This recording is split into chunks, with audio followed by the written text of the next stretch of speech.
पता नहीं मेरा पर कब ठीक होगा, कब मैं दोबारा से उड़ सकूंगा। वो तो भला हो महती मौसी, मिठू मियाँ, चिड़िया भी, सप्पू मियाँ कि ये लोग आते हैं और मुझे खाना दे जाते हैं। क्या हाल है उकाब? कैसे हो तुम? तुम्हारा जख्म पहले से कैसा है? कुछ तो बेहतरी आई होगी। तुमने खाना वगैरह खाया? मैंने सोचा रात का वक्त है तो तुमसे मिलकर आ जाऊं। वैसे मैं पहले से काफ़ी बेहतर महसूस कर रहा हूँ चिड़िया भी। बस ये है कि उड़ा नहीं जा रहा। अस्सलाम वालेकुम दोस्तों, क्या हाल है तुम सबके? वालेकुम अस्सलाम मिट्टू मियाँ। वालेकुम अस्सलाम मिठू मियाँ। हम तो ठीक हैं अल्हम्दुलिल्लाह। पहले से काफ़ी बेहतर हूँ मैं। तुम सबने मेरा ख्याल ही इतना रखा, मैं कैसे ठीक ना होता। ये तो तुमने ठीक कहा। चलो मैं चलता हूँ, बस ये बताने आया था।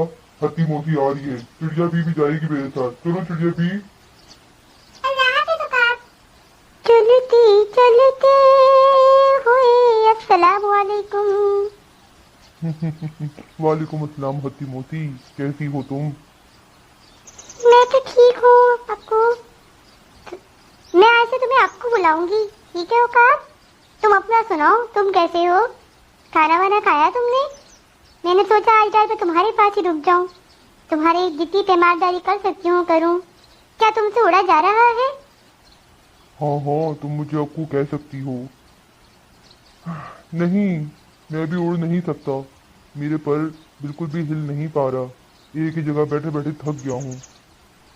परेशान नहीं हो आपको, जल्दी तुम बिल्कुल ठीक हो जाओगे। ये जो फल तुम खा रहे हो इससे तुम्हें ताकत मिलेगी और फिर तुम पहले की तरह उड़ सकोगे। फिर हम दोनों मिलकर जंगल चलेंगे। मैं तुम्हें जंगल में सबसे मिलवाऊंगी और फिर तुम्हारी सबसे दोस्ती भी हो जाएगी। क्या कहते हो? जरूर जरूर हती मोसी, मैं भी यहाँ पर सबसे मिलना चाहता हूँ। तुम सबसे मिलके मैंने जिंदगी में एक नई चीज सीखी है। मुझे लोगों से मिलना, दोस्ती करना अच्छा लगने लगा है। तन्हाई से अब मैं घबराने लगा हूँ। जल्द ही मैं ठीक होकर तुम्हारे साथ जरूर जाऊंगा जंगल और सबसे दोस्ती करूंगा। चलो, रात बहुत हो गई है, सो जाते हैं। फिर सुबह दवाई भी तो खानी होती है मुझे। शब खैर। शब्बा खैर। अक्कू शब्बा खैर। मैं यही सो रही हूँ, सुबह मुलाकात करेंगे। रोज़ कोई ना कोई उकाब के पास आता, उसकी तीमारदारी करता। धीरे धीरे उकाब के पर ठीक होने लगे थे और वो अपने आप को बेहतर महसूस कर रहा था। फिर एक सुबह ऐसी भी आई कि वो दोबारा से उड़ने के काबिल हो गया। उसके बाद क्या हुआ, आगे चल के देखते हैं। हो, आज इतने टाइम के बाद फिर से उड़ना कितना अच्छा लग रहा है। आज मैं पूरे इस जंगल की सैर करके आऊँगा, सबसे मिलकर आऊँगा। और साथ ही साथ मुझे सप्पू मियाँ से भी माफ़ी मांगनी चाहिए। शुक्र है मेरे पर फिर से सही से काम कर रहे हैं, वरना मैं तो डर गया था कि अगर मैं दोबारा ना उड़ सका तो फिर मैं क्या करूँगा। चलो चलते हैं सैर के लिए। वू! सप्पू, ओ सप्पू, बाहर आओ सप्पू। मैं तुमसे माफ़ी मांगने आया हूँ। कहाँ हो तुम सप्पू? नवाज़ दो मुझको। तुम तुम यहाँ क्या कर रहे हो काप? उस दिन मेरी इंसल्ट करके तुम्हें सुकून नहीं मिला जो आज तुम मेरे घर भी मेरी इंसल्ट करने आ गए? नहीं मेरे दोस्त, मैं तुमसे यहाँ माफ़ी मांगने आया हूँ और दोस्ती का हाथ बढ़ाने आया हूँ। मैं गलत था, मुझे माफ़ कर दो। जाओ, मैं तुम्हें माफ नहीं करूंगा। इतनी बेइज्जती आज तक मेरी मेरी बेगम के अलावा किसी ने नहीं की। मजाक कर रहा था। मैंने तुम्हें माफ किया।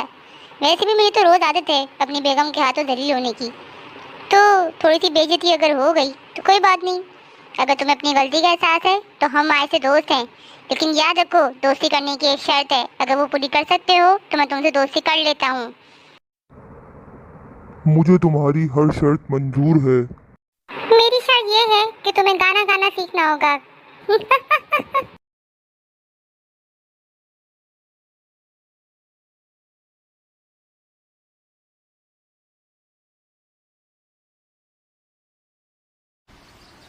मामा, मामा, ये जंगल कैसा है? मैं इस जंगल में जाना चाहता हूँ। ये जंगल को देखना चाहता हूँ। आप बताइए ना, ये जंगल कितना बड़ा है? ये जंगल बहुत बड़ा है और बहुत ही खूबसूरत है बेटा। यहाँ के रहने वाले तमाम चरिंद परिंद सबसे भी मिलवाऊंगी, लेकिन पहले तुम बड़े तो हो जाओ। और सुनो, खेलने जाओ तो कहीं दूर नहीं जाना कि शौक शौक में कहीं तुम दूर निकल जाओ। मामा, वो जो बत्तू आंटी है ना, उनके बच्चे सारा जंगल फिर के आए हैं। मैं भी जाना चाह रहा था मम्मा, मैं जाऊँ उनके साथ, मैं दिखाऊं, या कम से कम आप मुझे खेलने तो जाने दिया करें। नहीं बेटे, इस तरह से तुम अभी नहीं जा सकते कहीं पर भी। अभी थोड़े से बड़े तो हो जाओ। हाँ, अगर खेलना चाहते हो बत्तू आंटी के बच्चों के साथ तो उनसे कहो यहाँ करीब ही में आके खेल लें। लेकिन याद रखना बेटा, शाम से पहले पहले घर वापस आ जाना और जंगल में तुम नहीं जाओगे। ठीक है मामा, मैं कहीं दूर नहीं जाऊंगा। शाम से पहले पहले घर वापस आ जाऊंगा। अल्लाह हाफिज। अल्लाह हाफिज बेटा, जल्दी से खैरियत से वापस आना। मम्मा तो ऐसी डरती रहती हैं। आज मैं तमाम जगह देख कर आऊंगा। जरा दरिया किनारे देख कर तो आऊं, वहाँ सब क्या कर रहे हैं। बत्तख का बच्चा देखते देखते दूर निकल गया और मिट्ठू मियाँ के घर की तरफ पहुंच गया। वैसे तो उसे जंगल बहुत खूबसूरत लग रहा था, इसलिए उसने इस तरफ ध्यान ही न दिया कि वो किस तरफ से आया था। और क्योंकि वो छोटा था तो उसको वैसे भी रास्ते याद नहीं थे।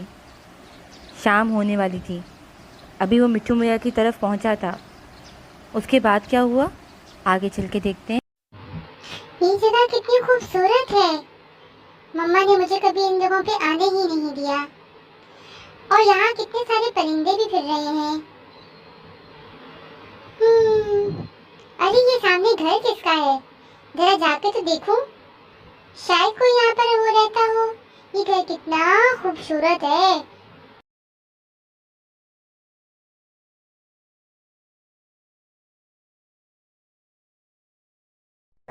अरे देखो तो यहाँ कौन बच्चा आया है। कौन हो बेटा तुम, कहाँ से आए हो। अस्सलामुअलैकुम अंकल, मैं बत्तू का बेटा हूँ। मेरी अम्मा और मैं दरिया के किनारे रहते हैं। ये घर इतना कोना किसका है। ये मिट्टू मियाँ का घर है बेटा। और आप इतना अकेले यहाँ क्या कर रहे हो। चलो शाबाश, अपने घर जाओ, इतनी दूर अकेले नहीं आते हैं बेटा। चिंटू की बात सुनकर बत्तख का बच्चा वापस अपने घर की तरफ जाने लगा, लेकिन जाते जाते उसको रास्ता भूल गया था। वो दरिया किनारे जाने के बजाय किसी और तरफ निकल गया। वहाँ उसकी मुलाकात चिड़िया बी से। रात काफ़ी ज़्यादा हो गई थी। बत्तख का बच्चा जगह जगह जंगल में ढूंढ रहा था, उसे जाने का रास्ता नहीं मिल रहा था। थक हार के वो एक जगह पर आया और यहाँ बैठकर रोने लगा कि अब मैं अपने घर वापस कैसे जाऊँगा।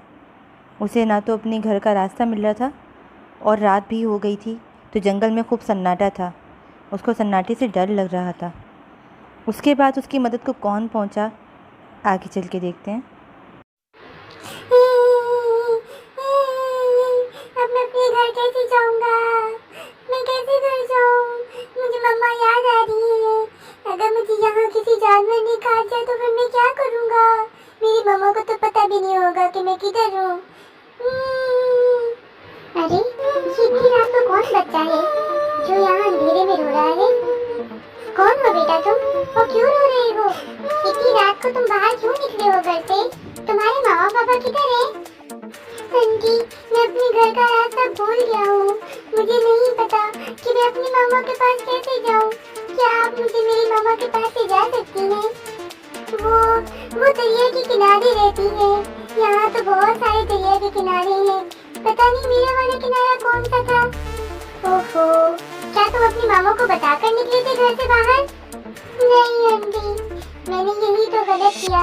मम्मा ने मुझे मना किया था कि जंगल में कहीं नहीं जाना वरना तुम रास्ता भटक जाओगे, लेकिन मैं फिर भी निकल आया उनसे झूठ कहकर। लेकिन मैं सॉरी कर लूँगा मम्मा से। आप प्लीज मुझे मेरी मामा के पास ले जाएं। ठीक है, मैं तुम्हें तुम्हारी मम्मा के पास ले जाऊंगी बेटा, लेकिन एक बात याद रखो, अपनी मामा पापा से कभी भी झूठ नहीं बोलते। और अगर वो आपको मना करें कि फला जगह नहीं जाना या ये काम नहीं करना है, तो आपको मामा पापा की बात फौरन मान लेनी चाहिए थी। देखो अब कितना नुकसान हो गया। खैर चलो मैं तुम्हें ले चलती हूँ, हम किसी न किसी तरह तुम्हारी मम्मा को ढूंढ लेंगे। चलो चलो। यूं चिड़िया भी बत्तख के बच्चे को लेकर दरिया के किनारे गई। वहाँ पर काफ़ी सारी बत्तखें थीं, लेकिन उसको उनकी मामा नहीं मिल रही थी। फिर उसकी माँ भी नज़र आ गई। और फिर क्या हुआ, आगे चल के देखते हैं। ओ मेरे बच्चे, तुम कहाँ चले गए थे? मैं पूरा दिन किस किस जगह पे तुम्हें नहीं तलाशा। अब तो मैं रो रही थी कि मेरा बच्चा कहाँ चला गया।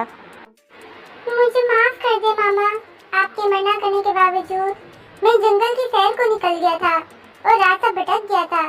वो तो अल्लाह ताला इन आंटी को जजाए खैर दे, अगर ये ना होती तो मैं वापस कैसे आता। तुम्हारा बेहद शुक्रिया चिड़िया भी, आज तुम ना होती तो वाकई मैं अपने बच्चों को कैसे वापस पाती। ओहो, शुक्रिया की कोई बात नहीं है बहन, ये जंगल और हम सब एक दूसरे के साथी हैं। अगर यहाँ पर मेरा बच्चा होता तो उसको भी किसी न किसी की मदद की जरूरत पड़ती, लेकिन बेटा आज के बाद कभी भी अपनी वालिदा के बगैर कहीं बाहर नहीं जाना।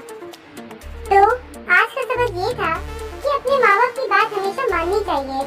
अगर वो आपको कहें कि आप ये काम नहीं करें तो आपको नहीं करना चाहिए।